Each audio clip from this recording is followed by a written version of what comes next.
Hello everyone, तुमने होमी जहांगीर बाबा, विक्रम साराभाई, पंडित जवाहरलाल नेहरू का नाम तो सुन ही रखा होगा। तो उन्हीं के लाइफ के ऊपर एक सीरीज आई है दी रॉकेट बॉयज करके, जिसको आप में से कई लोगों ने देख रखा होगा। एंड वो एक मास्टरपीस से कम नहीं, ये एक हिस्टोरिकल ड्रामा जो बहुत ही ज्यादा इमोशनली ग्रिपिंग है। But it's a humble request कि तुम ये वीडियो पूरी देखो। मैं जानता हूं तुमने ये सीरीज देख रखी है, पर प्लीज ये एक बार वीडियो पूरी देखो, क्योंकि यहाँ पे हम हर्ट टू हर्ट बात करेंगे सीरीज के ऊपर, इसे कुछ अननोटिस बातों के ऊपर। एंड बेसिकली एक एनालिटिकल वीडियो है जिसमें हम कैरेक्टर की एनालिसिस करेंगे, कहानी की एनालिसिस करेंगे, एंड ये कैसे कहानी इवॉल्व होती है सीजन 1 से सीजन 2 में, कौन सीजन ज्यादा बेहतर है, इन सारी चीजों पे हम बात करेंगे rather than रिव्यू, क्योंकि आप सब में से मैक्सिमम लोगों ने दिख रखी होगी। तो प्लीज ये वीडियो पूरी देखो, ये रिक्वेस्ट है। अगर पसंद आए तो ठीक है, नहीं आए तो यू नो। रॉकेट बॉयज एक सीरीज जो इंडिया के साइलेंट हीरोज की जिंदगी को दिखाती है, जिसपे कोई ध्यान नहीं देता। इंसानों की फितरत होती है, वो सक्सेस पे ध्यान देते हैं, उसके पीछे स्ट्रगल पे नहीं। साइंटिफिक सक्सेस के पीछे जो भी प्रॉब्लम फेस करनी पड़ती है साइंटिस्ट को, जो भी पॉलिटिकल टर्म उन्हें झेलना पड़ता है, उन सारी चीजों से ताल्लुकात मुलाकात करवाती है ये सीरीज हमारी। एंड ये पहली सीरीज है जो अपने आप को इवॉल्व कर रही है। सीजन 1 से सीजन 2 है, सीजन 1 ने मोर साइंटिफिक अप्रोच रखा था, सीजन 2 है मोर पॉलिटिकल अप्रोच है। मतलब इसकी जो अप्रोच है कहानी बताने की, कहानी के पीछे स्ट्रगल बताने की, एक सक्सेसफुल मिशन के पीछे जो स्ट्रगल है उसको बताने का पूरा तरीका चेंज हो जाता है सीजन 2 में। वो एक मोर साइंटिफिक ड्रामा से लेके वो पॉलिटिकल ड्रामा पे शिफ्ट हो जाती है। भाई जो पॉलिटिक्स है, जो इंटरनेशनल पॉलिटिक्स, उन सारी चीजों पे फोकस करती है, जो कि आप देख के आपको फील होगी नहीं भाई ये मेहनत कर रहे हैं अपने कहानी को बताने में। वो सारी चीजों को कवर कर रहे हैं, लेकिन नाम दिया जाए रॉकेट बॉयज का, लेकिन ये सारी चीजों को कवर करें, वो पॉलिटिकल हो, साइंटिफिकल हो, या फिर देश के बाहर लड़ाई हो रही हो, चाइना के साथ पाकिस्तान, सारी चीजों पे सीरीज फोकस करती है। ये सीरीज हमारे देश के रियल हीरोज की कहानी बताती है, उनके स्ट्रगल, उनके पॉइंट ऑफ व्यू, उनका दुनिया को देखने का नजरिया कैसा था, वो अपने काम को लेकर कैसे थी, इन सारी चीजों को बताती है। उनकी फैमिली रिलेशंस कैसी थी, उनकी फैमिली कैसी थी, उनकी पर्सनल लाइफ, लव लाइफ, जो भी सारी चीजें थी, उन सारी चीजों पे फोकस करती है। वो हर एक कैरेक्टर बहुत अच्छे तरह से फोकस किया जाता है एंड उनसे आपको कनेक्ट करवा दिया जाता है। एंड ये सीरीज बहुत ज्यादा इमोशनली ग्रिपिंग है, जो कि मैक्सिमम हिस्टोरिकल ड्रामाज नहीं होती है, वो भी इस टाइप की तो बिल्कुल नहीं होती है। चीजें पॉलिटिकल बैकग्राउंड दिखाया जाता है, कैसे एक रिसर्च में पॉलिटिकल बैकग्राउंड रहता है, पॉलिटिकल टेंड्रम रहते हैं, बहुत सारे स्टेप्स होते हैं, उनको फॉलो करना पड़ता है, जिसके हिसाब से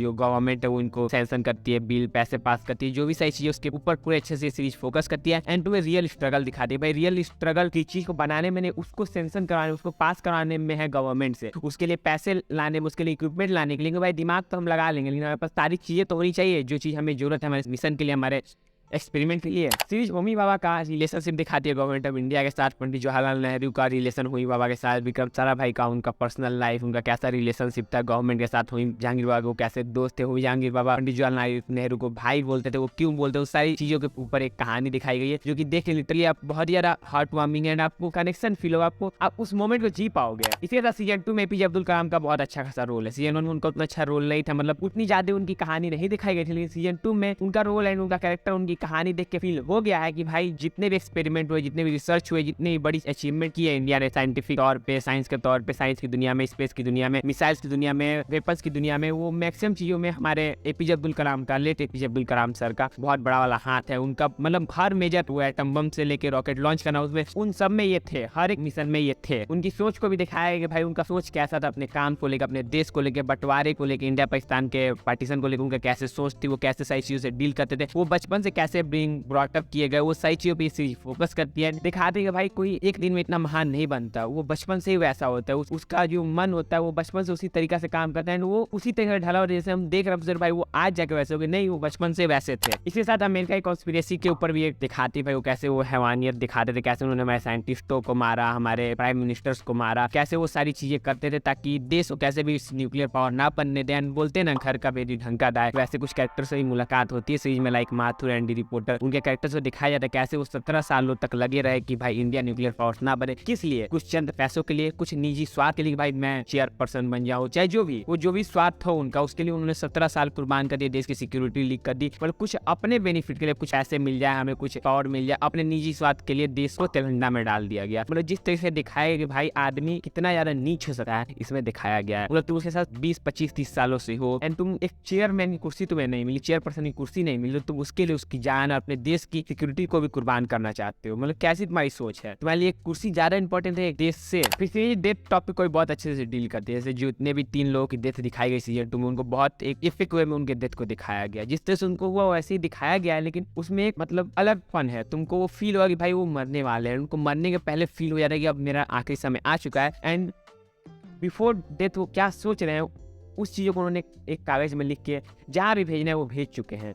उन्हें आभास है कि भाई मोस्ट प्रोबेबली हमारा आखिरी समय चल रहा है, एंड वो सीरीज में बहुत अच्छे तरीके से दिखाया गया। वो पंडित जवाहरलाल नेहरू की डेथ हो, होमी जहांगीर बाबा की हो या फिर विक्रम साराभाई की, उन्होंने मरने के पहले कुछ ना कुछ लिखा था अपने डेथ के पहले, एंड ऐसी कुछ चीजें लिखी थी जो कि उनकी लास्ट विश मान लो, या फिर ऐसा कुछ जो कि भाई वो अपने डेथ बेड पे ही सोच सकते हैं। एंड कहते हैं ना, एक ग्राउंड मैन या फिर ग्रोन अप मैन रोता नहीं है, लेकिन ये बात गलत है। ये सीरीज प्रूफ करती है कि भाई एक मर्द कुछ ही मोमेंट्स में रोता है, एंड उसमें से एक मोमेंट है उसके बेस्ट फ्रेंड का मरना। If he loses his best friend he can't control his tear, he feel empty from the inside. वो सीरीज इसको दिखाती है। वो असली सॉरी तो देखो, I am not a big fan of historical drama and all that. मुझे ज़्यादा इस तरह की चीज़ें पसंद नहीं कि भाई हम इसके अंत जानते हैं, लेकिन पर्सनली अगर इसकी रॉकेट बस की बात करूँ तो मुझे बहुत मजा आया देख के। मुझे ऐसा फील ही नहीं हो रहा कि मैं कोई हिस्टोरिकल ड्रामा देख रहा हूँ। इसकी जो स्टोरी टेलिंग है, बताने का तरीका है कहानी को, इतनी ज़्यादा इंगेजिंग, इमोशनली ग्रैपिंग है, एंड ये हर एक पॉइंट को छूटी। इसमें तुम्हें एक्शन भी हल्का फुल्का मिलेगा, एंटरटेनमेंट भी है, रोमांस भी है, साइंटिफिक चीज़ें भी है, एडवेंचर भी है, सारी चीज़ें तुम्हें अच्छे तरीके से देखने को मिलती है, जिसके कारण तुम कभी बोर हो ही नहीं सकते। एक एपिसोड तुम्हें बोर नहीं फील करवाता है, जो कि बेस्ट पार्ट है मेरे लिए। क्योंकि हिस्टोरिकल ड्रामा की सबसे बड़ी प्रॉब्लम ये होती है तुम बोर हो जाते हो, लेकिन ये तुम्हें बोर नहीं होने देती है। एंड देखो, अगर मैं इसके हिस्टोरिकल एक्यूरेसी पे बात ना करूँ, क्योंकि मैं नहीं जानता कितनी सारी चीज़ में दिखाई वो सच है या फिर कुछ उसमें से गलत भी है। गलत क्या मतलब अलग तरीके से इंटरप्रेट करके दिखाया गया, अगर उस पर मैं ध्यान ना दूँ, सिर्फ इसे एक वेब सीरीज की तरह जज करूँ, तो ये one of the best web series है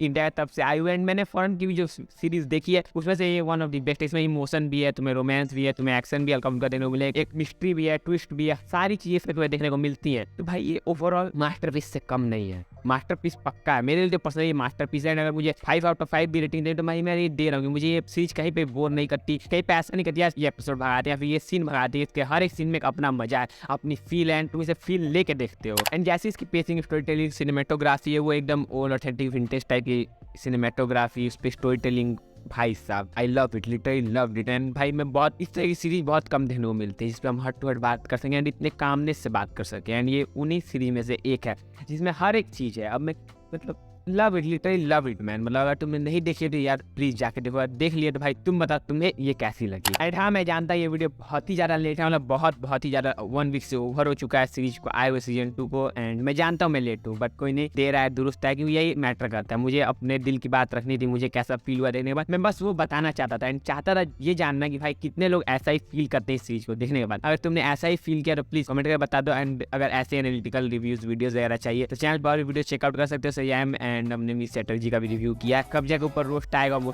संडे को। एंड जॉन विक का रिव्यू कल या फिर परसों आ जाएगा, तो चैनल को सब्सक्राइब करो, सारी चीजें